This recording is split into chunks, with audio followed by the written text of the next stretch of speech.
शांति। तो बात चल रही थी हमें निर्विघ्न बनना है, तो निर्विघ्न बनने के लिए परचिंतन से बचना। दूर की नजर तेज नहीं, नजदीक की नजर को तेज रखो, अपने आप को देखो। उसी संदर्भ में भी दूसरी बात है, अगर मुझे निर्विघ्न बनना है उसके लिए व्यर्थ संकल्प से मुक्त बनो, अर्थात समस्याओं का समाधान करो। आज की मुरली में था निर्विघ्नमाகணும் அப்படின்னா நம்ம வந்து व्यर्थத்திலிருந்து வீணானத்திலிருந்து நம்ம வந்து இறங்கி போயிடணும். இன்னைக்கு முரளியில் கூட இருந்தது. அதாவது தூர பார்வை வந்து நமக்கு எல்லாருக்கும் பார்க்கறதுக்கு வந்து ரொம்ப ஈஸியாக இருக்குது. கிட்ட பார்வை வந்து ரொம்ப கம்மியாக இருக்குது. அந்த கிட்ட பார்வை வந்து நம்ம வந்து தன்னுடைய குறைகளையும் தன்னுடைய மாற்றத்தையும் கொண்டாடணும். அதை விட்டுட்டு நம்ம வந்து தூர பார்வையில் தான் இருந்துருக்கோம். समस्याओं का समाधान करने से व्यर्थों से बच जाएंगे, क्योंकि जब हम समस्याओं का चिंतन करता है, क्यों करता है, इसने ऐसा क्यों किया, जो आपका जो दृढ़ता की जो प्रतिज्ञा है वो ढीली बन जाती है। इसलिए बाबा ने कहा क्यों क्या नहीं, ऐसा वैसा नहीं।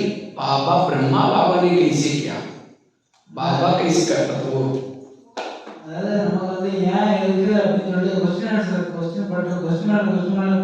கேட்டுருக்கோம். அது பரட்டுறது நம்ம வந்து சமாதான சோகத்தில் வந்து போனோம். அதை வச்சு நம்ம வந்து நம்ம ஏன் எதற்கு அப்படிங்கிற கொஸ்டின்லேயே போயிட்டுருக்கோம். அப்படி போகக்கூடாது அப்படின்னு சொல்லிட்டு क्वेश्चन करना अर्थात दलदल में फंसना।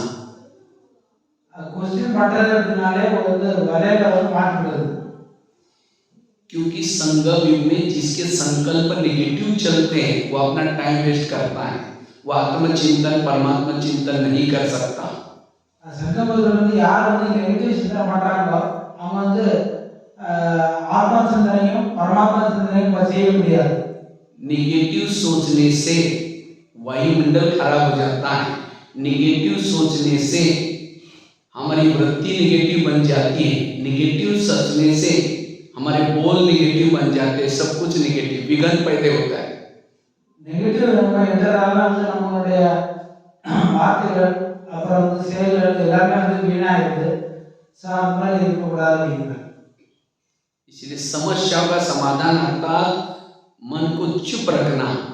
मन को चुप रखने से आपके पास एक शक्ति आएगी और उस शक्ति का नाम है सहन शक्ति। मनस வந்து அமைதிப்படுத்தணும்। ஏன்னா அமைதிப்படுத்தும் போது வந்து ஆட்டோமேட்டிக்கலி வந்து அது வந்து ஆன்சர் கிடைக்கும்। ஸோ அதனால வந்து அமைதிப்படுத்தணும் அப்படின்னு சொல்றாரு। जिस घर में निगेटिव चिंतन है वहाँ शांति नहीं है, वहाँ सुख नहीं है, वहाँ चैन की नींद भी नहीं आएगी। எங்க வந்து நெகட்டிவ் இருக்குதோ அங்க வந்து சுகம் கிடைக்காது, சாந்தி கிடைக்காது, அமைதி கிடைக்காது। அதனுடைய சுகம் சாந்தியுடைய எந்த இதுவுமே அங்க வந்து இருக்கவே இருக்காது। जिसका चिंतन नेगेटिव है उसके चेहरे में खुशी नहीं होगी, वो बाबा की प्रत्यक्षता कैसे कर सकता है। इसलिए बाबा कहता है मेरे बच्चों के चेहरे म्यूजियम का काम करेंगे। कौन से, जिसके चेहरे में खुशी है, लेकिन जो पॉजिटिव रहता है वो खुश रहता है। इसलिए व्यर्थों से मुक्त बनो। அந்த நெகட்டிவ் யாருடைய இதுல வந்து நெகட்டிவ் சிந்தனை இருக்குதோ அவங்களுக்கு வந்து குஷி இருக்காது। எப்பவுமே வந்து நெகட்டிவ் இருந்தாச்சுன்னா நமக்கு வந்து குஷி இருக்கவே இருக்காது, துக்கம் தான் இருக்கும்। ஸோ அதனால வந்து நாம வந்து எவ்வளவு தூரம் வந்து பாசிட்டிவா இருக்குமோ அங்க வந்து குஷி இருக்கும்। चेहरा अंदर क्या चल रहा है उसका दर्पण है। अगर चेहरा उदास है आप नेगेटिव है। அதாவது முகத்துல வந்து பிரகாசம் இருக்குது அப்படின்னா பாசிட்டிவ், அப்படி இல்லை அப்படின்னா நம்ம வந்து முகத்துல வந்து துக்கம் இருக்குது அசாந்தி இருக்குது அப்படின்னா கண்டிப்பா நெகட்டிவ் தான் இருக்கும்। निगेटिव से शरीर की कई बीमारियां होने की संभावना है। नेगेटिवனால வந்து ரொம்ப நோய்களெல்லாம் வரதுக்கான சான்சஸ் இருக்கு। निगेटिव को कहते हैं टेंशन। नेगेटिव சொல்லப்படுகிறது टेंशन, क्योंकि निगेटिव सोचने से मन की स्पीड के संकल्प की स्पीड बढ़ जाती है, और जिसके संकल्प की स्पीड बढ़ जाती है उसका दिमाग गर्म रहता है, दिमाग में केमिकल उतरते उसे बीमारी होती है। नेगेटिवனால வந்து என்ன அப்படின்னா दिमागல புத்தியில வந்து கெமிக்கல் வந்து உருவாகுது। அந்த நெகட்டிவ் யோசிக்க ஜாஸ்தி வந்து இந்த கெமிக்கல்ஸ் உருவாகுது. அதனாலேயே வந்து பல விதமான நோய்கள்லாம் உருவாகுது அப்படிங்கிறார். इसलिए कहते भी है जिसका पाँव गरम, पेट नरम, दिमाग ठंडा, उस घर में कोई डॉक्टर है उसको मार दो डंडा। கால் வந்து கரமாகும், சூடாகும், பேடு வந்து வயிறு வந்து கொஞ்சம் ஒரு நிதானமாகும், தலையில் வந்து ரொம்ப குளிர்ச்சியாகவும் இருக்கும். ஸோ அப்படி இருந்துச்சுன்னா அவங்களுக்கு வந்து எந்த விதமான டாக்டர்ஸும் தேவைப்படாது அப்படிங்கிறாங்க. लेकिन आज उल्टा होता है, पाँव रहते ठंडे और दिमाग रहता है गर्म। இப்போ அதெல்லாம் தலையாக மாறிடுது. அதாவது தலை வந்து சூடாகவும் இருக்குது, பாவம் வந்து ठंडा இருக்குது, அப்புறம் வந்து வயிறு வந்து சூடாக இருக்குது அப்படிங்கிறாங்க. इसलिए मन में बाबा ने सारी बातें सुनाई है ज्ञान में, कर्मों की हुई गति, जो हुआ अच्छा हुआ, ड्रामा कल्याणकारी है, हर आत्मा का पार्ट अपना। फिर हमारे अंदर निगेटिव क्यों आता है? இல்லை இப்போ வந்து பாபா வந்து எல்லாரும் சொல்லியிருக்காரு, மாநில முதல்ல எப்படி பேசணும் என்ன பேசணும் அப்படின்னு சொல்லியிருக்காரு. ஆனாலும் ஏன் நம்மளோட புத்தியில் வந்து நெகட்டிவ் வருது? अगर किसी व्यक्ति के प्रति आप निगेटिव सोच रहे हैं, इसका मतलब आप ज्ञानी नहीं है, ड्रामा को समझा नहीं, हरे का पाठ समझा नहीं, इसीलिए निगेटिव सोच रहे हैं और विघ्न पैदा कर रहे हैं। நெகட்டிவ் ஏன் யோசிக்கிறோம் அப்படின்னா, ட்ராமா பற்றி புரியல, இல்லை ஃபுல்லாக ட்ராமா பற்றி புரியாதனால வந்து நெகட்டிவ் யோசனை பண்ணிட்டு இருக்கோம். அந்த நெகட்டிவ்னால என்ன அப்படின்னா நெகட்டிவ் பரப்பிட்டே இருக்கிறோம். நெகட்டிவ் சிந்தனை வந்து ஜாஸ்தி உற்பத்தி ஆகிக்கொண்டே இருக்கிறது. और निगेटिव वालों को शांति, अंतरंगता, सहनशीलता ये कोई गुण नहीं होंगे। निगेटिव वालों के अंदर दुर्गुण होते हैं, पॉजिटिव के अंदर वैल्यूज होते हैं, गुण होते हैं। நெகட்டிவ் யோசிக்கக்கூடியவங்களோட வந்து குணங்கள் இருக்காது. அதாவது உள்நோக்கமோ இல்லை எதுவுமே அந்த அமைதியான முகமோ எதுவுமே இருக்காது. அதனால் பாசிட்டிவாக இருக்கக்கூடியவங்களுக்கு வந்து நல்ல குணங்கள் இருக்கும். सारे ज्ञान का सारा बी पॉजिटिव, पॉजिटिव बनो। முழு ஞானத்தோட எசன்ஸ் என்னன்னா பாசிட்டிவா மாறுங்க அப்படின்னா. आज किसी को पेट की बीमारी होती है, ईर्ष्या वाले विचार चलाए पेट की बीमारी होगी। இல்ல பரம புருஷனுடைய இது பரம இருந்துச்சுன்னா வயிற்றுடைய ப்ராப்ளம் வந்து வயிற்றுல ப்ராப்ளம் வந்து அப்படின்னா பரம இருக்குதுன்னு அர்த்தம். किसी को दूर के दूसरे के दोष दिखते हैं, जिसको बाबा ने कहा दूर की नजर तेज, उसकी आंखों की पुतली बन जाती है, दूर का कम दिखना शुरू हो जाता है। தூரத்தில் உள்ளவங்களுடைய விஷயம் தான் நல்லா தெரியுது, தீய வழிகள் வந்து நமக்கு தெரியுது அப்படின்னா அது வந்து நமக்கு வந்து நண்பாக வந்து குறைச்சிடும். அதனால आज किसी का ब्लड प्रेशर बढ़ता है, बीती हुई घटना को याद करेंगे ब्लड प्रेशर बढ़ जाएगा। யாருக்கு நெகட்டிவ் வந்து சிந்தனை பண்ணிட்டோம் அப்படின்னா பிளட் பிரஷர் வந்து அதிகரிக்கும் அப்படிங்கிறாங்க. आज किसी को शुगर होती है, शुगर दूसरों को कंट्रोल में रखने की कोशिश करेंगे, मैं इसकी सास हूँ, मैं इसका पति हूँ, मैं इसकी माँ हूँ, लेकिन आजकल कोई नहीं सुनता, फिर कहेंगे मेरा कोई नहीं सुनता, मैं क्या करूँ, और ऐसे केमिकल से शुगर पैदा होती है। சுகர் வந்து அப்படின்னால நமக்கு மற்றவங்களுடைய அவங்க வந்து எப்படி இருக்கணும் நம்மளுடைய கண்ட்ரோலில் இருக்கணும் அப்படின்னு நினச்சிட்டுருக்கோம். அதனால வந்து அவங்க சுகர் வந்து அதிகரிக்குது. 70% शरीर की बीमारी होती है निगेटिव से। 70% வந்து நோய் வருது, அது வந்து शरीर नोयनाल। आज किसी को स्पॉन्डिलाइटिस होता है, सर्वाइवल, रास्ते में जा रहे सब्जी लाने के लिए मार्केट में जा रहे हैं, वो देखेंगे वो क्या करती है, वो क्या करता है, इधर उधर देखने वाले को स्पॉन्डिलाइटिस। फिर डॉक्टर के पास जाएंगे, क्योंकि डॉक्टर जी मुझे गले को अकड़न हो रहे, तो डॉक्टर चेक करता कहता आपको स्पॉन्डिलाइटिस हुआ, इसका इलाज करके डॉक्टर एक बड़ा सा पट्टा लगाता है। जब पट्टा लगेगा 6 महीना ना इधर देखेगा ना इधर देखेगा, सीधा देखते चलना पड़ेगा। அந்த ஸ்பான்லைட் ஏன் நல்லா வருது அப்படின்னா மற்றவங்க பார்க்குறது, அவங்கள பார்க்குறது, இவங்கள பார்க்குறது. அப்புறம் டாக்டருக்கு போகிறாங்க, டாக்டர் பெல்ட்டு போட்டு கெட்டி விட்டுட்டாங்க. ஒரே சைடு தான் பார்க்கணும், வேற எங்கேயும் பார்க்க முடியாது. निगेटिव वाला परचिंतन करता, நெகட்டிவ் காரன் வந்து பரச்சிந்தனை வந்து செய்யக்கூடியவங்க. तो मैं निगेटिव हूँ या पॉजिटिव कैसा पता चलेगा? நான் நெகட்டிவ் இருக்கலாம், பாசிட்டிவ் இருக்கலாம், எப்படி தெரியும்? सब जो सामने से कोई आ रहे हैं उसको देखते हैं, आप रास्ता काट रहे हैं, आप निगेटिव है। யாராவது முன்னாடி வராங்க அப்படின்னா தெரிஞ்சுன்னா நீங்க வந்து நெகட்டிவ் பார்க்குறீங்க. अगर आपके पति की कोई महिमा कर रहा है, तुम्हारे पति तो बड़ा अच्छा है, तेरे को क्या पता, तुमने तो एक दिन ही देखा, मैंने जिंदगी में इसके साथ गंवाई, वो क्या है मैं जानती हूँ, इसका मतलब पति के लिए आप नेगेटिव है। அதாவது கணவன் வாழ்க்கை வந்து நெகட்டிவ் இருக்குது அப்படி யாராவது சொல்லுவாங்க, உங்களை வந்து சொல்லுவாங்க இவர் வந்து ரொம்ப நல்லவர் அப்படின்னு. நான் இவ்வளோ வருஷமாக நடந்துட்டுருக்கேன், எப்படி யாராவது இருந்தாரு அப்படி இல்லை அப்படின்னு சொல்லிட்டு நெகட்டிவ் வந்து அவர் மேலே நெகட்டிவ் வந்து அது எரியுது. अगर कोई सास की महिमा करे, तुम्हारे सास तो बड़ी अच्छे हैं, अरे वो क्या है बुढ़िया मैं ही जानती हूँ, तुमने तो एक दिन देखा है। अगर सास की महिमा नहीं सुन रहे, पति की महिमा नहीं सुन रहे, इसका मतलब आपके विचार ही निगेटिव है। நம்மளுடைய மாமியாராக இருக்கட்டும் இல்லை கணவனாக இருக்கட்டும், அவங்கள பற்றி உண்டா மகிமை வந்து நம்ம கேட்க முடியல, யாராவது சொல்லிட்டு இருந்தா கூட நம்ம வந்து அவங்கள வந்து நெகட்டிவாக சொல்கிறோம் அப்படின்னா அது வந்து சரியா இருப்பாங்க. और निगेटिव वालों को गुस्सा आता है। नेगेटिव पढ़ाने வந்து கோபம் அதிகரிக்கும். जैसे कुकर को गैस के ऊपर रखते हैं तो गर्म होता है, गर्म होते होते सीटी मारना शुरू करता है।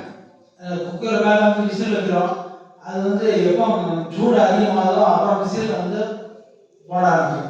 कुकर सीटी मारेगा तो सब्जी पकाएगा, लेकिन मनुष्य सीटी मारेगा तो कुकर வந்து சீட்டி அதாவது விசில் அடிச்சதுன்னா அது வந்து பக்கா ஆயிடுச்சுன்னு அர்த்தம்.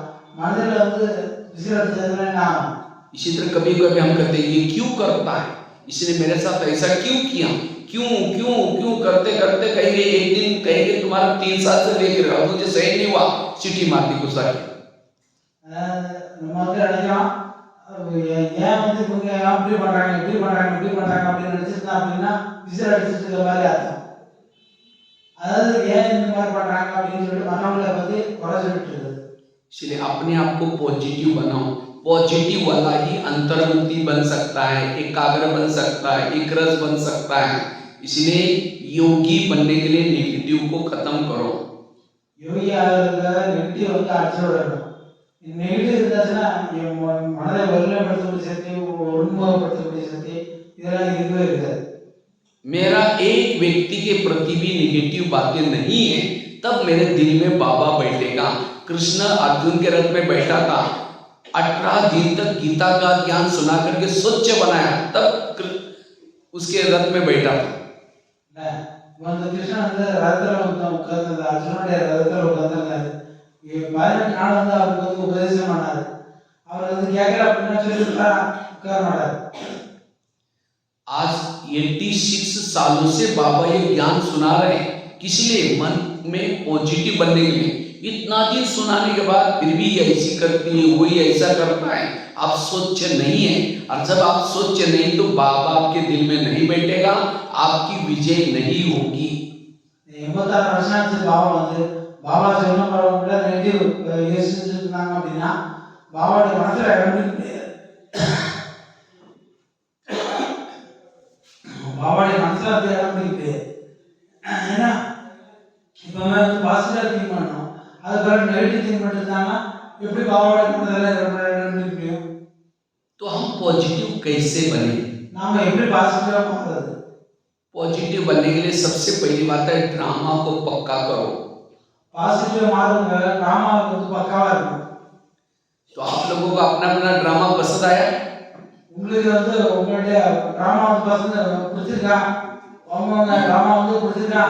ये कई कहते क्या बाबा मेरा अपना ड्रामा बनाया, पति ठीक नहीं है, मेरे बच्चे ठीक नहीं है, अगले गलत में जब आप आएंगे मेरा ड्रामा बदल देना, तो किसको किसको ड्रामा बदलने वो हाथ खड़ा कर सकते हैं। யாராவது இந்த ட்ராமா மாறணும், என் குழந்தை எப்படி இருக்காங்க அப்படி இருக்காங்க இப்படி இருக்காங்க அப்படின்னு சொல்லிட்டு இருக்காங்க, ஆனா அடுத்த விதத்துல மாறணும் அப்படின்னு நினைக்கிறாங்க, அந்த மாதிரி இருக்கவங்க கை இருக்குங்க. एक को अच्छा एक को बदलना है। अच्छा जिनको पसंद है नहीं बाबा मेरा ड्रामा ठीक है, जिनको पसंद है बात करा करो। யாருக்கு வந்து பிடிச்சிருக்கு ட்ராமா வந்து கரெக்டா நடந்துட்டு இருக்குது அப்படி இருக்கவங்க கை இருக்குங்க. अच्छा मरा हुआ हाथ, अगर ऐसा हाथ है तो मतलब पसंद नहीं तो क्या करें, लेकिन अभी रहना तो है। अगर पसंद होता तो दोनों में हाथ उठनी चाहिए। இல்ல பிடிச்சிருக்கு அப்படின்னா ரெண்டு கையும் தூக்குவாங்க, இல்ல பிடிச்சிருக்கு ஏதோ பிடிச்சிருக்கு அப்படின்னு சொல்லிட்டு சும்மா ஒரு கையை தூக்குவாங்க. क्योंकि अगर ड्रामा बदल देंगे तो ये जो ड्रामा बना है बाबा में वो भी बदल जाएगा। इसलिए मुझे लगता है लास्ट में मधुबन में जो बाबा की मुरलियां चली, मधुबन में 2016-17 में, वो क्या मुरली चलती थी? कुल जागृति की हेल्थ खराब थी, फिर भी प्रोग्राम बने थे, इसलिए दादी को लाते थे, गुलजार दादी की आवाज में मुरली चलती थी, वाह ड्रामा वाह, वाह बाबा वाह। बाप के दिल में बच्चे, बच्चों के दिल में बाप। 60 बार रिपीट होता था। कोई भाई बहन कहते कि आजकल बाबा ऐसी मुरली क्यों चला रहे? टोटल गान का सारा वाह वाह। இல்ல 2016 வந்து குஜராத் கவர்மெண்ட் வந்து பாபா வந்தாரு. வந்தப்போ ஆனா முரளி ஆனா ட்ராமா ஆனா வா ட்ராமா வா அப்படிங்கிற அந்த அது வந்து அந்த பாட்டெல்லாம் ப்ளே பண்ணிட்டு இருந்தாங்க. அந்த இது எல்லாருமே அந்த உள்ளுக்குள்ள வந்து இருந்தது. ஏன் இந்த மாதிரி சொல்லிட்டு இருக்காங்க அப்படின்னு சொல்லிட்டு. ஏன்னா கடைசி முரளி வந்து அந்த மாதிரி தான் இருந்தது. ஆனா ட்ராமா ஆனா வா ட்ராமா வா அப்படின்னு சொல்லிட்டு அந்த மாதிரி தான் இருந்தது. क्योंकि हम 3 बाप के बच्चे हैं, लेकिन माँ कितनी हमारी? நம்ம வந்து 3 அப்பாவுடைய குழந்தை. அம்மா எத்தனை? कितने? 4 माँ के हम बच्चे। ब्रह्मा, 4 அம்மாவுடைய குழந்தை. ब्रह्मा, मम्मा, लौकिक माँ, ड्रामा। ब्रह्मा, मम्मा, लौकिक माँ, ड्रामा। और माँ तो माँ होती है, माँ कभी भी बच्चे का बुरा नहीं करती। माँ और अम्मा வந்து ஒரு பொழுதும் வந்து குழந்தையோட நெகட்டிவ் வந்து ஒரு பொழுதும் சொல்ல மாட்டாங்க. अगर बच्चा बीमार है, माँ उसको दवाई पिलाती है, दवाई कड़वी है, बच्चा नहीं पीता, माँ फिर भी उसका हाथ पकड़ करके चम्मच मुंह में टूसेगी, वो तंग नहीं करे, उसका प्यार है। அம்மா வந்து குழந்தை மேல அன்பு இருக்கும். குழந்தைக்கு வந்து நோய் வந்துருச்சு அப்படின்னா கசப்பா மருந்து கொடுக்கனா கூட கையில பிடிச்சி எடுத்து எப்படியாவது அதை ஊட்டி விட்டுருவாங்க. इसी तरह हमें भी ड्रामा की कोई सीन अच्छी नहीं लगती तो भी बाबा उसको रिपीट कराता है, क्योंकि उस चीजों के पीछे कुछ कल्याण है। ड्रामा வந்து நமக்கு பிடிக்கல, ஆனா திரும்ப திரும்ப அந்த சீன் வந்துட்டு இருக்குது அப்படினாலும் கூட பாபா வந்து புரிஞ்சுட்டு அந்த ட்ராமா வந்து நடந்துட்டு இருக்குது, அக்கறையா நடந்துட்டு, அதனால தான் நடந்துட்டு இருக்குது. इसलिए ड्रामा को पसंद करो, व्यर्थों से मुक्त बनेंगे और निर्विघ्न शक्तिशाली बन जाएंगे। संकल्प नहीं चलेगा। அதனால ட்ராமா மேல வந்து அந்த ட்ராமா மேல பிடித்தமானதா இருக்கட்டும், ட்ராமா மேல வெறுப்பு வரக்கூடாது, ட்ராமா மேல நம்பிக்கை இருக்கணும். அப்படி இருந்தாச்சுன்னா நமக்கு வந்து வீணானதுல இருந்து முக்தி அடைய முடியும். इसलिए ड्रामा के ऊपर विश्वास, ड्रामा மேல வந்து விசுவாசம் வைக்கணும். बाबा ने कहा ना, स्वयं के ऊपर विश्वास रखो, बाप के ऊपर विश्वास रखो, परिवार के ऊपर विश्वास रखो, ड्रामा के ऊपर विश्वास रखो. स्वयं மேல வந்து விசுவாசம் வைக்கணும், ड्रामा மேல விசுவாசம் வைக்கணும், அப்புறம் வந்து பரிவாரத்து மேல விசுவாசம் வைக்கணும். இந்த மாதிரி இருந்தாச்சுன்னா நம்ம வந்து நல்லபடியா இருக்க முடியும். जैसे आज का वरदान था ना, 3 सर्टिफिकेट ले लो। जो ये विश्वास रखता है उसके ऊपर कोई संतुष्ट मणि बन सकता है। यार विश्वास रखता है வந்து திருப்தி மணியாக மாற முடியும். इसलिए कोई गाली दे तो भी वाह वाह कहो। யாராவது வந்து திட்டாங்க அப்படினா கூட நீங்க ஆஹா ஆஹா அப்படின்னு சொல்லுங்க. कोई झगड़ा करे तो भी बोलेंगे पीछे। யார் சண்டை போட்டா கூட வந்து வெற்றி அடையணும் அப்படின்னு சொல்லிட்டு பண்ணுங்க. कोई झगड़ा करेंगे तो क्या बोलेंगे? वाह वाह। யாராவது சண்டை போடுறாங்க கூட ஆஹா ஆஹான்னு சொல்லுங்க. कोई अपमान करे तो भी वाह वाह। யாராவது அவமானம் பண்ணாங்க கூட ஆஹா ஆஹான்னு சொல்லுங்க. कोई माताजी का पति शराब पी करके पिटाई करे तो भी वाह वाह। यार மாதாஜியோட ஹஸ்பண்ட் வந்து சாராய குடிச்சு வந்தா கூட சாராய குடிச்சு அடிச்சு வந்தா கூட ஆஹா ஆஹான்னு சொல்லுங்க. आप कहेंगे भाई जी वो शराब पी करके मारेगा तो वाह वाह कैसे निकलेगा? वो और नेगेटिव चैनल चलेंगे तो भी वाह वाह ही बोलना है। இல்ல யாராவது வந்து சாராய குடிச்சு வந்து அடிச்சா கூட ஆஹான்னு சொல்லணும். அது எப்படி நம்ம ஆஹான்னு சொல்ல முடியும் அப்படின்னு நினைக்க கூடாது, ஆஹான்னு சொல்லணும். क्योंकि उस माता के लिए पति तो बहुत मिले ना, सत्युग में मिला था, त्रेता में मिला था, द्वापर में मिला था, अभी भी मिला है। सत्युग का पति तो बहुत अच्छा था, ना शराब पीता था, ना मारता था, ना पीटता था, सोने के महलों में रहता था, पुष्पल विमान था, वो देवता था। लेकिन उस पति के कारण क्या बाबा मिला?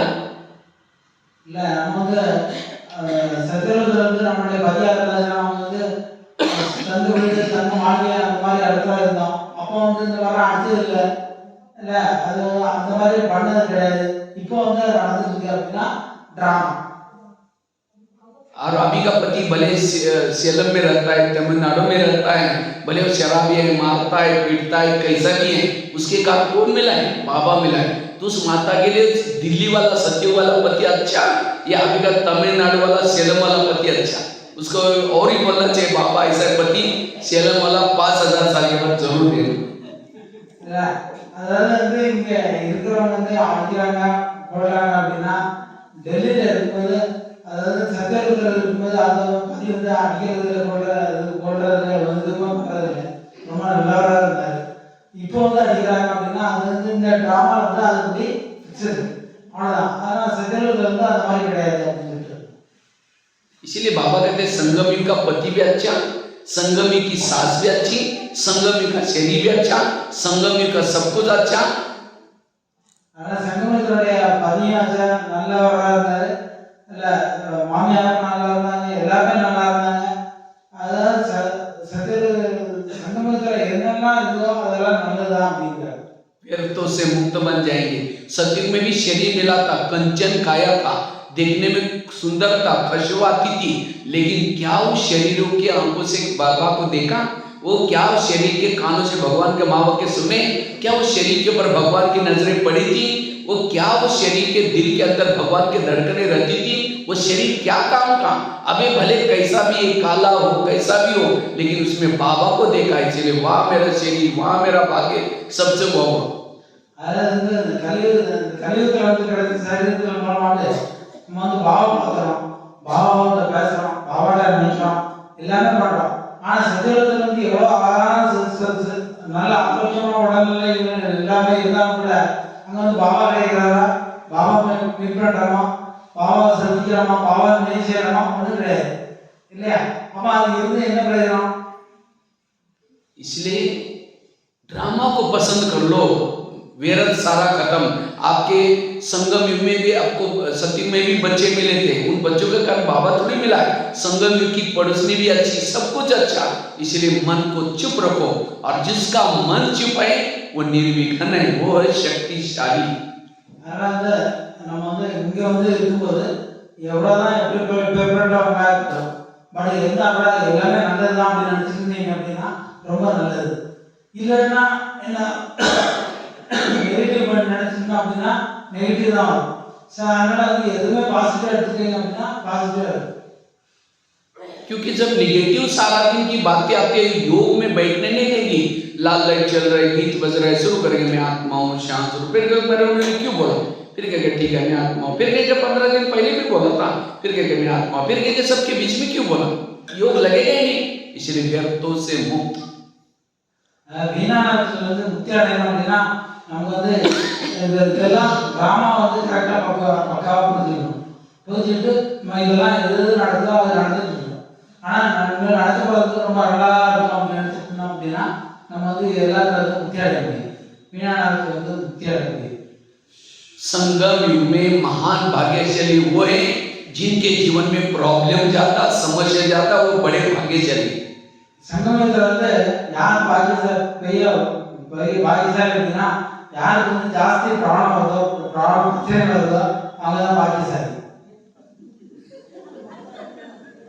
जैसे जो बच्चे पेपर ज्यादा देते हैं उसको नौकरी भी अच्छी मिलती है, इसी तरह संगम युग की हमारी देवता बनने के पेपर क्या है? जीवन की समस्या और प्रॉब्लम. எப்படி வந்து ஒரு குழந்தை வந்து 2 பேப்பர் எழுதுறாங்க அப்படின்னா அவங்க வந்து பெரிய பேப்பர் எழுதுறாங்க அப்படின்னா டெஸ்ட் எழுது அப்படின்னா பெரிய ஆளா இருக்காங்க. ஸோ அதே மாதிரி தான் இந்த சங்கமத்தில் வந்து எவ்வளோ தூரம் பிரச்சனை வருதோ அவ்வளோ தூரம் நல்லது அப்படிங்கிறது.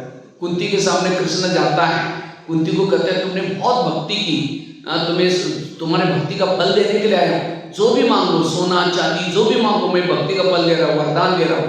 कुंती कहते हैं मुझे कुछ नहीं चाहिए, मुझे जीवन में समस्या चाहिए. तो कृष्ण कहते हैं तुम्हें क्या मांग रहे? तथास्तु, तुम्हारा जो भी इच्छा है पूर्ण हो जाए. फिर कहा कि तुमने समस्या क्यों मांगी? कहते समस्या होगी, आप सदा मेरे साथ में रहेंगे और आप मेरे साथ में रहेंगे, यही मेरा सौभाग्य. குந்தி தேவி வந்து கிருஷ்ணா வந்து கேட்டாராம், அவன் எனக்கு வந்து பிரச்சனை வரணும், பிரச்சனை தான் ஜாஸ்தி வரணும், அப்போதான் உடனே நினைச்சுக்க முடியும். எப்போ பிரச்சனை இருக்கோ அப்பா எப்போது எப்போ பார்த்தாலும் நீ வந்து என் கூடவே இருப்ப. ஸோ அதனால வந்து பிரச்சனை வந்து ஜாஸ்தி வரணும் அப்படின்னு. ஏன் மற்றதெல்லாம் வேண்டாம் வேண்டாம், எனக்கு அதெல்லாம் தேவையில்லை, எதுவுமே தேவையில்லை, எனக்கு பிரச்சனைகள் வந்தா போகணும் அப்படின்னு சொன்னாங்க. इसी तरह कभी कभी बाबा बांधिनी माताओं को ज्यादा याद करता है. அதனால வந்து பாபா வந்து யார் வந்து பிரச்சனைகள் உள்ள ஜாஸ்தி பிரச்சனைகள் உள்ள மாதா சொல்றாங்க அவங்க நினைவு பண்ணிட்டு இருக்காங்க. बाबा कहते हैं बांधिनी माताओं का योग मेरे से ज्यादा होता है. क्यों? जब पति तंग करता है, परेशान करता है, उसको कौन याद आता है? बाबा याद आता है. इसलिए पद ऊंचा है. அதாவது மனைவிக்கு வந்து எப்போ வந்து பிரச்சனைகள் ஜாஸ்தி வருதோ, கணவனால பிரச்சனைகள் மற்றவனால பிரச்சனைகள் வந்ததுன்னா உடனே வந்து பாவம் நினைப்பாங்க. யார் வந்து அந்த அந்த கட்டுப்பாட்டுக்குள்ள அந்த கட்டுப்பாட்டுக்குள்ள இருக்கிறாங்களோ, ஸோ அவங்களுக்கு வந்து யார் பிரச்சனைகள் ஜாஸ்தி வருதோ அவங்களுக்கு வந்து பாபாவோட எண்ணெய் வந்து அதிகமாக வருது.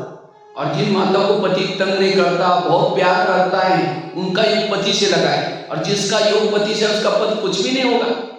இல்லை யாருடைய கணவன் வந்து கணவன் மேல வந்து அன்பு காட்டுறாங்க, ரொம்ப அன்பா இருக்காங்க அப்படின்னா அவங்க மேல புத்தி போகுது அப்படின்னா பகவான் மேல புத்தி போகாது, கணவன் மேல தான் புத்தி போகும். तो पति तंग करने वाला चाहिए, प्यार करने वाला चाहिए? அப்படின்னா அந்த கணவன் வந்து இந்த சட்டா இல்லை சண்டை போடாத. ये है समस्याओं का समाधान करना। जितने विघ्न मेरा पद ऊंचा है, इसलिए व्यर्थों को व्यर्थ सोचना ही नहीं, सदा पॉजिटिव बनो। அதனால எப்பவுமே வந்து வீணான வந்து யோசிக்கவே கூடாது, பாசிட்டிவா இருங்க. ஏன்னா யாரும் வந்து எப்போதான் வந்து பிரச்சனை கொடுக்கக்கூடிய கணவன்மார் இருக்காங்களோ அவங்க வந்து ரொம்ப நல்லது. दूसरी बात है, अगर पॉजिटिव बनना है, व्यर्थ संकल्प से मुक्त बनना है, उसके लिए कर्म गति को याद रखो। व्यर्थமான சங்கல்பங்களுக்கு முக்தி அடையணும் அப்படின்னா கர்ம கதியை வந்து நினைவு செய்ய வேண்டும். आज कई कहते हैं मैं इसके रास्ते में कभी जाती नहीं, मैंने इसका बुरा कुछ किया नहीं, फिर भी ये मेरे साथ ऐसी क्यों करती है? टाली कभी एक हाथ से नहीं बसती, टाली के लिए दो हाथ चाहिए। இல்ல கை அடிக்கிறது வந்து ரெண்டு கைனால தான் அடிக்கும், ஒரு கைனால அடிக்க போறதில்ல. ஏன் இவங்க வந்து என் மட்டும் பேச மாட்டேங்கிறாங்க, ஏன் உங்களை வந்து எதுவும் சொல்றது இல்லை, ஏன் இது பண்றது இல்லை அப்படின்னு அது அந்த மாதிரி நினைக்காம டிராமா எப்படி இருக்குதோ அது எப்படி நடந்துச்சோம் அப்படின்னு சொன்னா பிரச்சனை இல்லை. एक संसार की बहुत बड़ी सीक्रेट बात आपको सुनाता हूँ। आपके घर के जितने भी लोग हैं, चाहे बच्चा है, चाहे पति है, चाहे सास है, चाहे पड़ोसी है, ये कोई पिछले जन्मों को देने के लिए आए हैं, कोई आपसे लेने के लिए आए। और जिन्होंने इस लेने देने को समझ लिया, उनका मन चुप। யாருடைய மனசு வந்து இப்போ வந்து கணவனா இருக்கட்டும், குழந்தைகளா இருக்கட்டும்,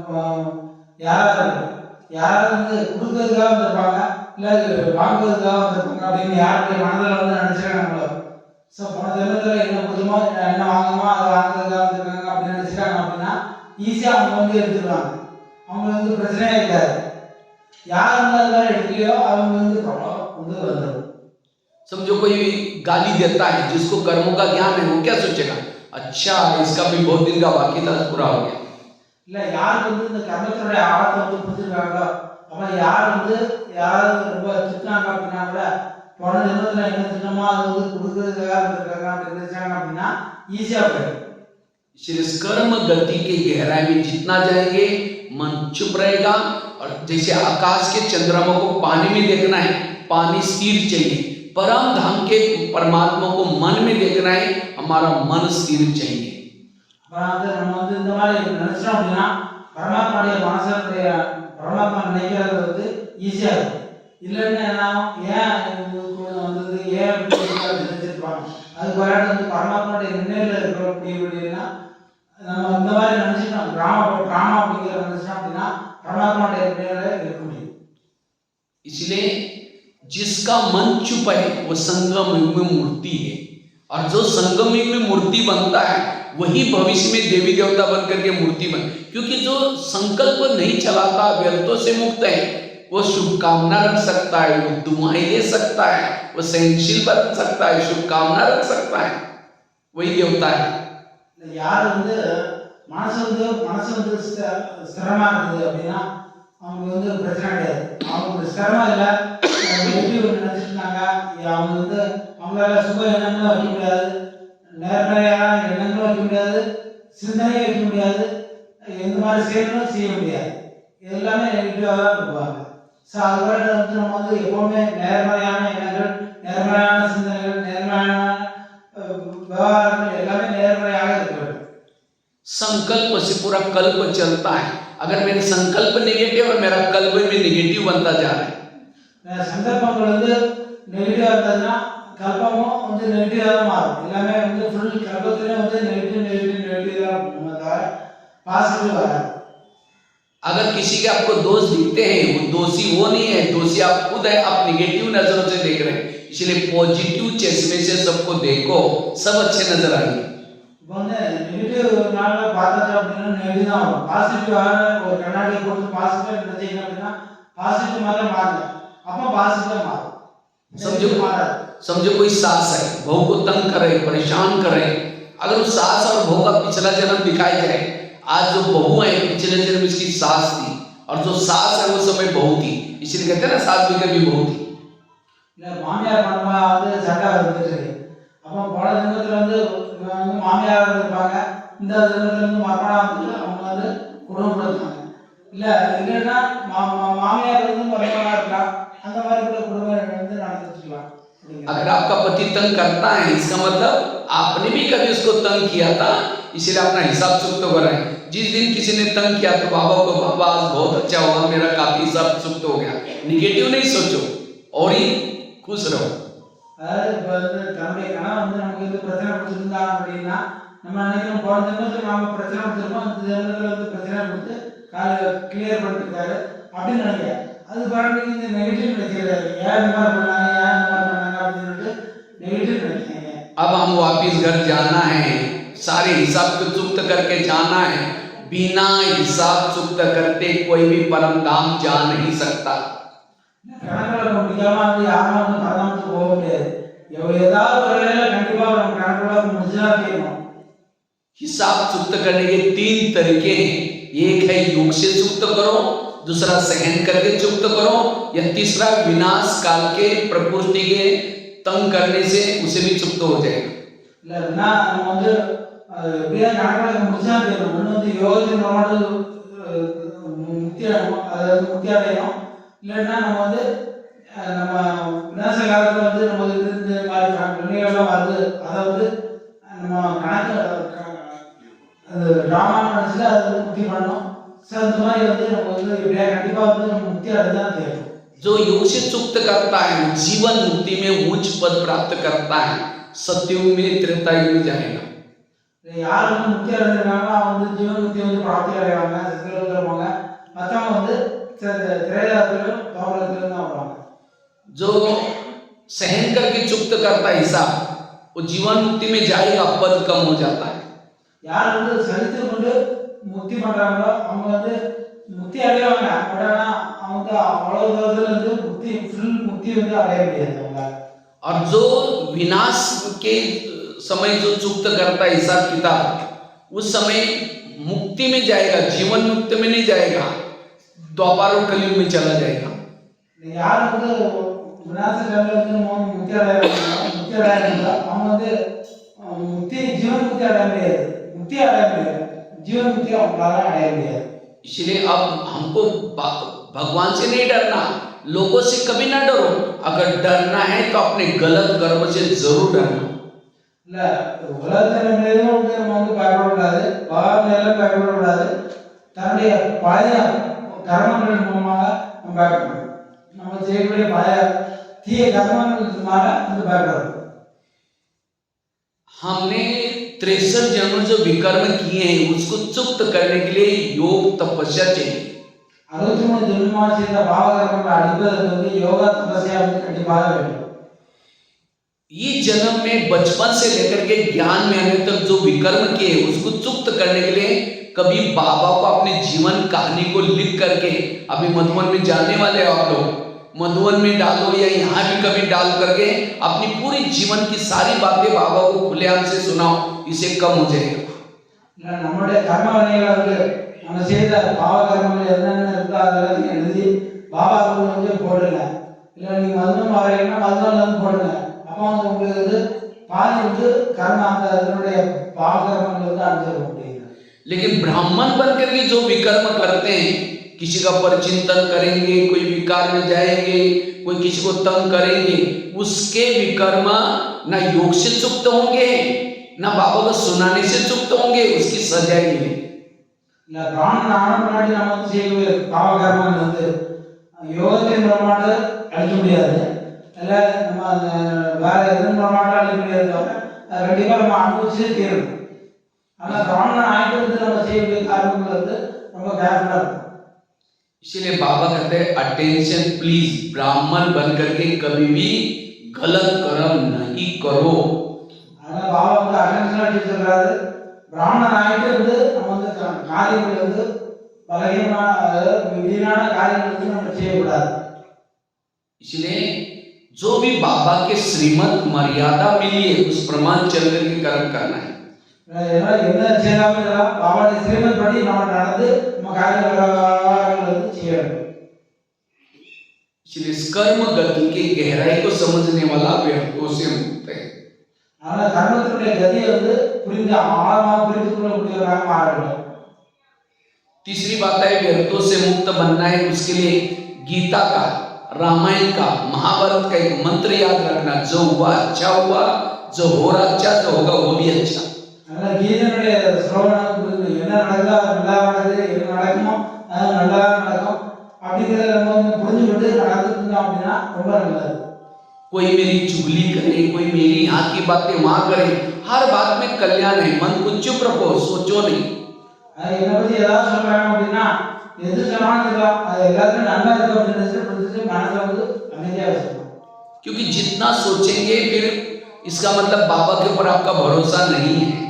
எவ்வளவு யோசிக்கிறீங்களோ அவ்வளவு தூரம் வந்து பாபா வந்து நம்பிக்கை கிடையாதுங்கிறதான் அர்த்தம். इसलिए व्यर्थों से मुक्त बनना, संकल्प को चला करके हमें अपना समय वेस्ट नहीं करना, क्योंकि जिसके संकल्प निगेटिव चलते हैं वह आत्मानुभूति परमात्मा अनुभूति नहीं कर सकता। संकल्प ज्यादा चलने से मन भारी बनता है, भारी मन ऊपर नहीं जाएगा।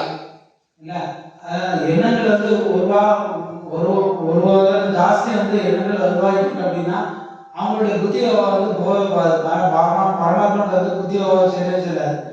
முதல்ல எண்ணங்கள் வந்து வியர்த்தமான எண்ணங்கள் வந்துருந்தது அப்படின்னா வியர்த்தமான எண்ணங்கள் வர்றதுனால வந்து புத்தியை வந்து கண்டிப்பா மேலத்துக்கு போகவே போகாது, பரமாத்மாவுக்கு போகவே போகாது. क्योंकि हमारा लक्ष्य है फरिश्ता बनना। நம்முடைய லட்சியம் வந்து फरिश्ता ஆகணும். फरिश्ता के बिना हम देवता नहीं बन सकेंगे। फरिश्ता इलावा देवता आ முடியாது. तो फरिश्ता किसको कहेंगे? जो हल्का रहता है, बिल्कुल बेफिक्र बादशाह बन करके रहता है। இல்ல फरिश्ता யாரு சொல்ல முடியும்? யார் வந்து கவலையற்ற மகாராஜாவா இருக்காங்களோ, யாருக்கு எந்த பிரச்சனையும் இல்லையோ அவங்கள சொல்ல முடியும். इसलिए अपने का डाइनिंग हॉल में चित्र लगाया, फरिश्ता बनाया किसी ने और सामने लक्ष्मी नारायण बनाया। दो लक्ष्य, संगम का लक्ष्य, सत्युग का लक्ष्य। जो संगम के लक्ष्य तक पहुंचेगा सत्युग का लक्ष्य अपने आप मिल जाएगा। संगम की लक्ष्य की परीक्षा यही सत्युग का लक्ष्य है। அங்க வந்து ரெண்டு படம் சொன்னாங்க, ஃபரிஸ்தா ஒரு லட்சணம். அப்போ வந்து சங்கமத்துல வந்து என்ன மாதிரி எண்ணங்கள் இருக்கிறதோ என்ன மாதிரி லட்சியம் இருக்கிறதோ அதை வச்சுதான் வந்து சத்தியத்தினுடைய லட்சணம் வந்து கண்டிப்பா வந்துடும். அதனால சங்கமத்துல வந்து யார் வந்து ஃபரிஸ்தா ஆகணும்னு நினைக்கிறாங்களோ அவங்கதான் வந்து சத்தியத்துல வந்து லட்சணம் ஆரம்பிக்கும். इसलिए कोई भी कुछ व्यर्थ करता है तो आपको कभी सोचना नहीं, मन को चुप रखना। व्यर्थों से ये है निर्विघ्न बनने का तरीका। இல்ல யார் என்ன வேணா சொல்லிட்டு எது வேணா பட் மனசு வந்து எந்த இதெல்லாம் அலைபாய விடாம இருக்குதான் ரொம்ப நல்லது. அதுதான் வந்து நமக்கு வந்து ரொம்ப நல்லது. एक रामायण की घटना सुनाता हूँ। राम राजा बनने वाला था, लेकिन रात में आकर के मंत्रा ने कई कई दो चार उल्टी बातें सुनाई। तुम्हारा बेटा भी थे, तुम बेटे को छोड़ करके राम को राजा बना रहे। और इसलिए राम को राजा बनाने के वजह 14 वर्ष वनवा में भेजा, सीता गई, लक्ष्मण गया।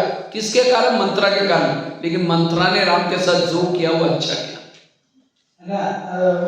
கதை இருக்குதுல்ல, ராமனுக்கு வந்து மந்திரா வந்து என்ன சொன்னாங்களோ அதை கேட்டு வந்து செய்த சீதை எல்லாத்தையும் ராவணன் லட்சுமணன் எல்லாத்தையும் வந்து காட்ட முடிச்சுட்டான். ஆனா என்ன மந்திரா வந்து ராவனுக்கு சொன்னாங்களோ அது நல்லதுதான் நடந்தது அப்படிங்கிறது. अगर राम के जीवन में मंत्रा ना आती, ना हनुमान मिलता, ना अंगद, ना ऋषि, ना मुनि, किसके कारण मिले? मंत्रा के। इसी तरह हर एक के घर में भी बाबा ने कोई ना कोई मंत्रा रखी है। जो चुगली करते हैं, यहाँ की बातें वहां करते हैं और ऐसे से कभी कभी निगेटिव बन जाते हैं, लेकिन कोई बात नहीं, उसी से भी आपका कल्याण ही होगा। इसीलिए दुआएं दो, कभी भी निगेटिव सोचो नहीं। அதனால நம்ம வந்து யாராவது நெகட்டிவ் பிரம்மத்தை பேசினா கூட அது நல்லதுதான் அப்படின்னு நினைச்சுங்க. எப்படி மந்திரா வந்து இருந்தாங்க, ராம லட்சுமணன் வந்து அங்க எங்க போயிட்டு இருந்தாங்க, அம்மா கிடைச்சாரு, இவங்கெல்லாம் வந்தாங்க. அது மாதிரி நம்ம வீட்டில் வந்து நெகட்டிவ் வந்தாலும் அதுவும் பாசிட்டிவாக எடுத்துக்கங்க. பாசிட்டிவாக எடுத்துக்கிட்டீங்கன்னா பாசிட்டிவாக போயிடும். இல்லைன்னா நான் ஏன் நெகட்டிவ் तीसरी बात है, अगर हमें व्यर्थों से बचना है उसके लिए रोज सवेरे 3 चीजें करना। अमृत वेला का योग अच्छा करना, क्लास के पहले आकर के आधा घंटा योग करना, और तीसरा रोज की मुरली ध्यान से सुनना। 3 விஷயங்களை நினைக்கணும். முதல்ல யோகா பண்ணணும், கிளாஸ்க்கு முன்னாடி 1/2 மணி நேரமா யோகா பண்ணணும், அடுத்து வந்து கிளாஸ் கேட்கறதுக்கு முன்னாடி வந்து முரளி இருந்துச்சுன்னா வந்து ஜாஸ்தி பண்ணணும். तो अमृत वेला कौन कौन उठता है? हाथ खड़ा करो। अमृत वेला யாரெல்லாம் இருக்கீங்க கை தூக்குங்க. अच्छा, सभी उठते, बहुत अच्छा। लेकिन अमृत वेला का चुपचाप कोई आपका वीडियो बनाई जाए और वही वीडियो को 10 बजे आपको दिखाई जाए, क्योंकि मेरा है, मैंने ऐसे किया था, दीवार के सारे बैठे मुंह खोला आंखें बंद है। अमृत वेला அந்த வீடியோ எடுத்தாங்க அப்படின்னா நானா இந்த அப்படின்னு சொல்லுவீங்க. அந்த மாதிரி இல்லதானே? इसलिए अमृत वेला अलर्ट करना, एक्टिव होकर के करना। अमृत वेला வந்து அலர்ட்டா இருக்கணும், ரொம்ப ஆக்டிவா இருக்கணும், அந்த மாதிரி இருந்து யோகா பண்ணணும். क्योंकि अमृत वेला सारा दिन का फाउंडेशन है। अमृत वेला என்பது வந்து முழு நாளுடைய फाउंडेशन, அஸ்திவாரம்.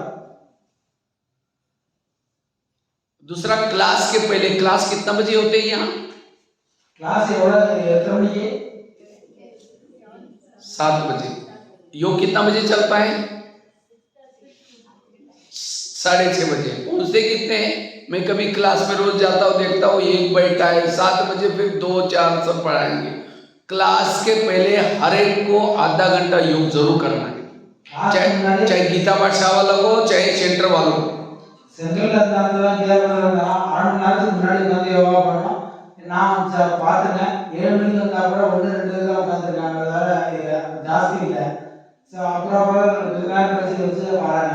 அந்த மாதிரி இல்லாமல் 6 மணி நேரம் கண்டிப்பாக வந்து யோகா பண்ணணும் அப்படிங்கிறது. क्योंकि क्लास के पहले जो योग नहीं करता वो शाम तक उसकी मुरली उसके दिमाग में नहीं रहेगी। கிளாஸ்க்கு முன்னாடி யோகா பண்ணல அப்படின்னா நைட்டு ஈவினிங் வரைக்கும் முரளி வந்து புத்தியில் நிற்காது. क्योंकि क्लास के पहले योग करने से वो मुरली धारणा में आएगी। क्लास முன்னாடி நம்ம யோகா பண்ணனால என்ன அப்படின்னா முரளியுடைய பாயிண்ட்ஸ் எல்லாமே நம்ம தாரணை ஆகும். जैसे खेती में धान डालते हैं, पहले हल चलाते हैं, फिर डालते हैं, फिर पानी देते हैं, तब उसका फसल आती है। இல்லை இப்போ வந்து வித்து போடுறோம், வித்து போடுறது மாதிரி என்ன பண்ணுறோம், நிலத்தை வந்து உழுது அதுக்கு மேலே வந்து தண்ணி எல்லாம் தெளிச்சு அதுக்கப்புறம் தான் போடுறோம், அதுக்கப்புறம் தான் அது வந்து நல்ல உற்பத்தி ஆகுது.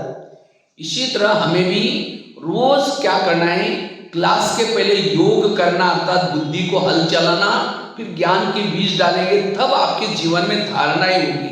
हमारे क्लास முன்னாடி யோகா பண்ணாதான் அது வந்து ரொம்ப நல்லது. இந்த யோகா பண்ணுவது என்பது வந்து நம்ம வந்து தாரணை வந்து செயல்படுத்துவது. சரியா வச்சிருக்கா அதுக்கப்புறம் வந்து ஞானத்துல விதை போடும்போது அது வந்து கரெக்டா நல்லபடியா வளரும். कई क्या करेंगे? आएंगे, सीधा मुरली सुन के जाएंगे, फिर देह भान रहेगा, फिर फलाना ऐसा करता है, मुझे कुछ है नहीं, मेरे को रिस्पेक्ट, सारा परचिंतन व्यर्थ कारण है ये। इसीलिए रोज आधा घंटा, मधुबन में भी नियम है, सारे सेंटर पर नियम है, क्योंकि सेंटर का वायुमंडल बनाने का आधार है क्लास के पहले योग। संगठन का योग क्लास के पहले ही मिलता है। அதனால வந்து நம்ம வந்து கிளாஸ் முன்னாடி வந்து யோகா பண்றது ரொம்ப ரொம்ப அவசியமா இருக்கு. ஏன்னா அப்பதான் வந்து வேற நெகட்டிவ் எதுவும் வராது. வேணா என்ன நெகட்டிவ் எதை எடுத்தாலும் நெகட்டிவ் தான் வந்துருக்கும். கிளாஸ் முன்னாடி யோகா பண்றதுனால என்ன அப்படின்னா எல்லாமே வந்து निर्विघ्नवा हो।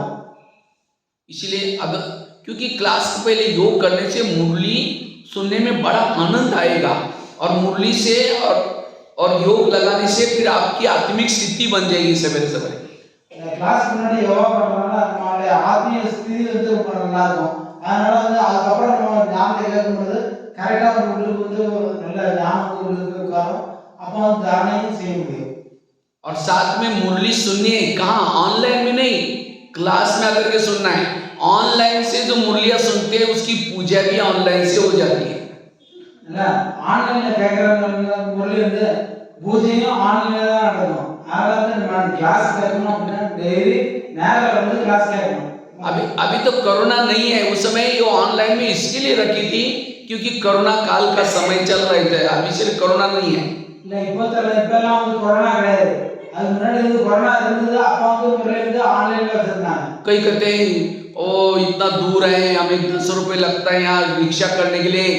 आज के बच्चे कितना दूर पढ़ाई करने के लिए जाते हैं बस में, वो पाई पैसे की पढ़ाई। यहाँ तो प्रिंस प्रिंसेस बनने की पढ़ाई है। 10 रुपए गया, उसका कितना फायदा मिलेगा आपको। इसीलिए 10 रुपए के नहीं सोचो, पेट्रोल के नहीं सोचो, लेकिन हमें रोज यहाँ करके सेंटर पर मुरली सुननी है। நம்ம வந்து இப்போ நிலையெல்லாம் வந்து படிக்க லௌகிக்கில் படிக்கிறதுக்கு வந்து எங்கெல்லாமோ போயிட்டு படிக்கிறாங்க, பஸ்ஸில் போயிட்டு தூரமாக போய் படிக்கிறாங்க. அதனால் நம்ம இங்கே வந்து படிக்கிறது வந்து இவ்வளோ பைசா கொடுத்துட்டு இல்லை பெட்ரோல் செலவழிச்சுட்டு வரணும் அப்படிங்கிறது வந்து ஒன்றுமே கிடையாது. ஏன்னா அது வந்து இங்குள்ள படிப்பு வந்து வேல்யூபிள் படிப்பு. அந்த அந்த படிப்பு வந்து வேல்யூ வச்சா படிப்பு, மதிக்க முடியாத படிப்பு. ஸோ அதுக்கு அவ்வளோ செலவு பண்ணிட்டு போகிறோம். ஆனால் இங்கே வரும்போது நம்ம செலவு பண்ணுறதுக்கு ஏன் கஷ்டப்படணும்? एक बार बाबा को पूछा था, बाबा त्रेतायुग वालों के लिए पढ़ाई का प्रबंध कैसे करेंगे? मधुबन में इतना हॉल बनाना पड़ेगा, स्टेडियम बनाना पड़ेगा, इतना मकान, किचन। बाबा ने कहा कि बच्चे 9 लाख रेगुलर क्लास के स्टूडेंट बनाओ, त्रेतायुग वालों के लिए पढ़ाई का प्रबंध मैं आगे चल करके करूंगा। और अब बाबा ने पीसा माइंड चैनल, फेसबुक, व्हाट्सएप ये सब किसके लिए चालू किया? 33 करोड़ वाले के लिए। तो आपको 33 करोड़ में जाना है या 9 लाख में जाना है? 9 லட்சத்துல வரணும்னா கண்டிப்பா டெய்லி கிளாஸ் வரணும். அப்படி இல்லை அப்படின்னா பீஸா மைண்ட் அந்த சேனல் இந்த சேனல்லாம் ஓப்பன் பண்ணிருக்காங்க, அவங்க வாட்ஸ்அப் எடுத்துக்கலாம். ஏன்னா யார் வந்து 9 லட்சத்துல வரணும், நம்ம வந்து ரெகுலர் கிளாஸ் வரணும், வந்தவங்க தான் வந்து 9 லட்சத்துல வர முடியும். एक एकलव्य था भील, वो आता है द्रोणाचार्य को बोला मैं मुझे अर्जुन से भी ज्यादा नंबर चाहिए, नंबर 1 चाहिए। तो उसने कहा तुम्हारा गुरु कौन है? कहता आप ही मेरे गुरु। कहते मैंने तुमको सिखाया नहीं, चलो दिखाता हूँ। एक जंगल में लेके गया, पुतला दिखाया, आप मेरे गुरु हैं। नंबर 1 नहीं दिया, नंबर 1 किसको दिया? अर्जुन को, क्योंकि अर्जुन सामने सीखा था। और वो कहाँ सीखा था? जंगल में। इसी तरह जो फेसबुक, व्हाट्सएप, मोबाइल ये भी एक पुतला है, उसके सामने बैठ करके क्लासेस सुनेंगे, होशियार तो बनेंगे, नंबर 1 नहीं जाएंगे। नंबर 1 बनना है, सेंटर पर आना है हमें। ये 3 चीजें जो करते हैं वो निर्विघ्न है, वो शक्तिशाली है। नंबर 1 ஆரம்பிச்சு நேரா வந்து கேட்கணும், கேட்டாதான் வந்து குருவா இருக்க முடியும். அப்படி இல்லைன்னா இன்னொருத்தர் வந்து சொல்றதா நீ தான் குரு அப்படின்னா காட்டு கூட்டு போய் காட்டு தான் அவங்க குருவா இருக்கிறார். அது இல்லாம நம்ம வந்து யார் வந்து டைரக்டா அர்ஜுனன் வந்து டைரக்டா வந்து குரு ஏற்றுக்கொள்கிறாரோ அவர் தான் நம்பர் 1ல வர முடியாது, இல்லைன்னா நம்ம வந்து நம்பர் 1ல வர முடியாது. इसीलिए ब्राह्मण बनकर ये 3 चीजें, जो मैं कोई क्लास नहीं कर रहा हूं, लेकिन मैंने अपने आप को निर्विघ्न बनाने के लिए, शक्तिशाली बनाने के लिए ये 3 चीजों के ऊपर अंडरलाइन किया। अमृतवेला का योग, क्लास के पहले योग, और साथ में ये मुरली, ये 3 चीजें जो करता है, सवेरे सवेरे आत्मिक स्थिति बनेगी, किसी के दोष दिखाई नहीं पड़ेंगे, कर्म योगी बनेंगे, शक्तिशाली स्थिति बनेगी। அந்த 3 பிராமணனுக்கு 3 விஷயத்துல அட்டென்ஷன் இருக்கணும். அமரோட யோகா, கிளாஸ் முன்னாடி யோகா, அப்புறம் வந்து உடல்நிலை சிந்தனை, இந்த 3 இருக்கணும். 3 இருந்தாதான் வந்து நல்லா இருக்கும். அப்படி இல்லைன்னா வந்து நமக்கு வந்து கஷ்டம். ஸோ நம்ம வந்து யோகா பண்ண முடியாது, இது பண்ண முடியாது. அதனால் இந்த 3 விஷயம் வந்து கண்டிப்பாக நமக்கு கொண்டு வர வேண்டும். ये 3 चीजें क्यों जरूरी है? एक लास्ट की स्टोरी सुनाकर मैं पूरा करता हूँ। இந்த 3க்கும் வந்து ஏன் இதுக்கு எவ்வளவு இம்பார்ட்டன்ட் அப்படின்னா மாஸ்டர் ஒரு கதை சொல்லிட்டு முடிக்கிறான் அப்படிங்கிறார். एक 2 महिलाएं थी, एक रहती थी 2 मंजिल पर, दूसरी रहती थी नीचे के 1 मंजिल पर। 2 मंजिल वाली रोज अपने घर के खिड़की से पड़ोसी के छत पर देखती है। छत पर वो कपड़े सुखाते हैं, उसके कपड़े देख करके पति को बुलाती है, कहती इसको कोई अकल नहीं, कितने गंदे कपड़े, कितने मैले कपड़े। पति को कहते जाओ पूछ क्या हो, वो क्या साबुन लगाते हैं, क्या सर्फ लगाते हैं। पति कुछ नहीं बोलता। ரெண்டு பேர் இருந்தாங்க, ஒருத்தர் வந்து மேலே இருந்தாங்க, ஒருத்தர் வந்து கீழே இருந்தாங்க. ஒருத்தர் வந்து துணியை வந்து வச்சு காய போட்டு இருந்தாங்க. அப்போ வந்து அதுக்கு வந்து அழுக்கா இருந்தது. அப்போ வந்து அந்த மனைவி வந்து சொல்றாங்க, பார்த்தீங்கன்னா இது வந்து என்ன சோப்பு போடுறாங்க, என்னன்னு கேட்டாங்க அப்படின்னு சொல்லிட்டு. ஏன்னா அந்த மாதிரி அளவு அந்த துணி வந்து அந்த அளவு ரொம்ப மோசமாகவும் இருந்தது, ரொம்ப டர்ட்டியாக இருந்தது. ஸோ அது மாதிரி இருந்தது அப்படிங்கிற. लेकिन एक दिन जब उसने उसी खिड़की से देखा तो पड़ोसनी के कपड़े अच्छे दिखने लगे। फिर पति को बुलाया, कहते आज उसको कैसे अक्ल आ गई, जाकर के पूछ क्या हो। पति धीरे से मुस्कुराता और कहता है आज सवेरे सवेरे मैंने अपने घर की खिड़की के कांच साफ किए हैं। அடுத்த நாள் பார்க்கும்போது துணி வந்து ரொம்ப நல்லா இருந்து நல்லா இருந்தோடனே அவர் கண்ணோட்ட வச்சுருவாங்க, நீங்கள் போய் பார்த்துவாங்க அப்படின்னு. அப்புறம் அவர் சொல்கிறாரா, நம்மளுடைய கண்ணாடி வந்து வீட்டினுடைய கண்ணாடி விண்டோஸுடைய கண்ணாடி வந்து தொலைச்சிச்சு, அதனால கிளியராக இருந்தது, அது சிரிச்சிருக்காங்க. समझ में आया? அதாவது நம்ம வந்து கண்ணாடியை தொலைக்கல, அது பாருங்க அவங்களுடைய इसी तरह जिस दिन सेंटर पर नहीं आएंगे, अमृतवाला ठीक नहीं करेंगे, मुरली नहीं सुनेंगे, आपकी बुद्धि की खिड़की गंदी होगी और उसी गंदी सी खिड़की से फलाना ऐसा है, इसको सुधारना चाहिए, परचिंतन करेंगे, नेगेटिव देखेंगे। इसीलिए रोज अपने खिड़की को साफ करो, सब कुछ अच्छा परचिंतन खत्म हो जाएगा, नेगेटिव खत्म हो जाएगा, निर्विघ्न बन जाएंगे, शक्तिशाली बन जाएंगे। எப்போ வந்து நம்ம வந்து நம்ம பார்க்கக்கூடிய பார்வை, அதாவது நம்மளுடைய அமர்தலை யோகா பண்ணி கிளாஸ் முன்னாடி யோகா பண்ணி அப்புறம் வந்து பொருளை வந்து சிந்தனை பண்ணுறது, இந்த 3 இருந்தது அப்படின்னா நம்ம கிளாஸ் வந்து கிளீன் பண்ணுற மாதிரி அர்த்தம். இந்த அதுக்கப்புறம் பார்க்கும்போது எதுவுமே தெரியாது. அது இல்லைன்னா அந்த இதோட பார்த்தோம் அப்படின்னா அடுத்ததெல்லாம் தெரியும்.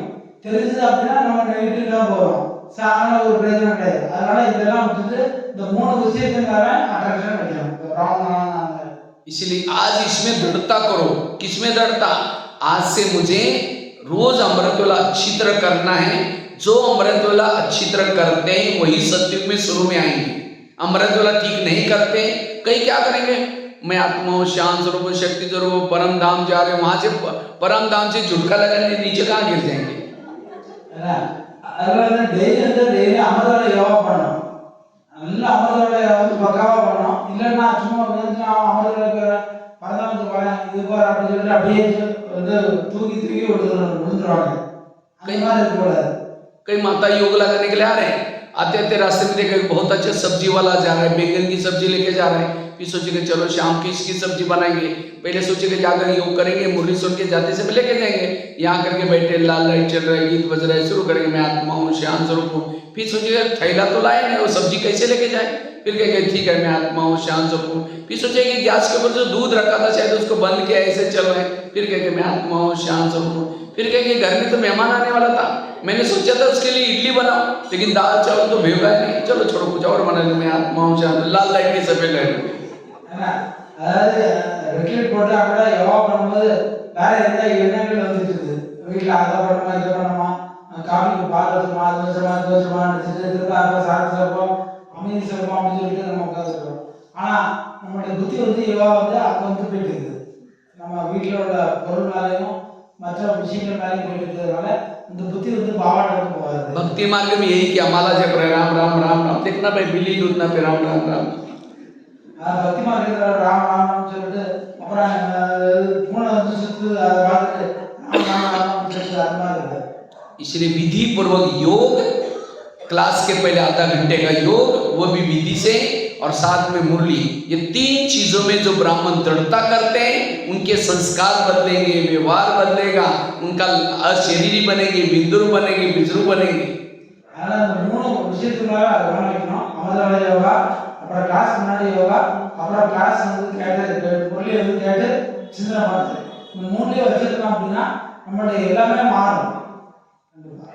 बाकी ये भले आप ये करके ऑनलाइन की क्लासेस वगैरह सुनो, जैसे बच्चे स्कूल में जाते हैं उसके बाद ट्यूशन लगाते हैं, इसी तरह हमें भी यहाँ आना है, मुरली सुनने, अमृतवाला करने, योग क्लास के पहले योग करना है, और दिन भर में फिर आप YouTube से निकाल करके क्लासेस भले सुनो, वो साधन आप लोगों के लिए बना है, लेकिन अगर ये छोड़ के करेंगे वो साधन आपको लपेट लेगा, वो आपको ही खत्म करेगा, बीके का पुराने संस्कार आएंगे। कई भाई बहने चले गए, क्यों? मोबाइल ने उनको खत्म कर दिया, इसीलिए इससे बच करके रहना। அதனால அந்த மொபைல் எல்லாமே இருக்குது அப்படின்னா அது வந்து கிளாஸ் கேட்கறதுக்கெல்லாம் வந்துருக்கு, அதை யூஸ் பண்ணுங்க. ஆனால் நீங்கள் வந்து டெய்லி அமர்தோட யோகா, கிளாஸ் முன்னாடி யோகா, அப்புறம் ஞான சிந்தனை பண்ணுறது, இந்த 3 கண்டிப்பாக வச்சுட்டு அதுக்கப்புறம் வந்து இது எக்ஸ்ட்ரா வந்து நம்ம வந்து மொபைல் மூலமாக கிளாஸ் கேட்கலாம், எல்லாம் கேட்கலாம், எல்லாம் பண்ணலாம். இதை விட்டுட்டு நம்ம இதுதான் ஆதாரம் அப்படின்னு சொல்லிட்டு மொபைல் தான் அப்படின்னு சொல்லிட்டு இருந்தாச்சு அப்படின்னா மொபைலோட போயிடுவாங்க. ஏன்னா காரணம்னா அவங்களால வந்து கிளாஸ் கேட்க முடியாது, ஒன்றும் கேட்க முடியாது, ஒன்றும் பண்ண முடியாது, அந்த பழக்கமே போயிடும். அதனால இந்த பழக்கத்தை வந்து நம்ம வந்து விட்டுறக்கூடாது. पहले स्वयं को निर्विघ्न बनाओ, फिर सेंटर को भी निर्विघ्न बनाओ, फिर अपने जोन को भी निर्विघ्न बनाओ, फिर पूरा विश्व को भी निर्विघ्न बना सकेंगे। அப்புறம் வந்து நம்ம வந்து தானும் நிர்விঘ்னமா இருக்கணும், தன்னுடைய சென்டர் நிர்விघ्னமா இருக்கணும், தன்னுடைய ஜோனும் நிர்விघ्னமா இருக்கணும். இல்ல அப்பதான் வந்து நம்ம வந்து நிர்விघ्न स्वरूपத்துல இருக்க முடியும். இல்லைன்னா வந்து நம்ம வந்து நிர்விघ्न स्वरूपத்துல இருக்க முடியாது. कौन बना सकता है? जो खुद निर्विघ्न, खुद रो रहे हैं, दूसरे की आंखों के आंसू कैसे पहुंचेगा? इसीलिए वर्तमान समय हमारी जिम्मेवारी बहुत है। तो इसीलिए ये फलाना ऐसा, ये ऐसा, उसमें नहीं जाना, अपने संकल्प को बचाना। மற்றவங்க இப்படி இருக்காங்க அப்படின்றது வராது. தான் தன்னுடைய இது மாத்திரம் பார்க்கணும், தன்னுடைய சொருபத்தில் இருக்கணும், தன்னைக்காக பார்க்கணும். அது மாதிரி இருந்தாச்சுன்னா அவங்க வந்து ரொம்ப நல்லபடியாக இருக்க முடியும்.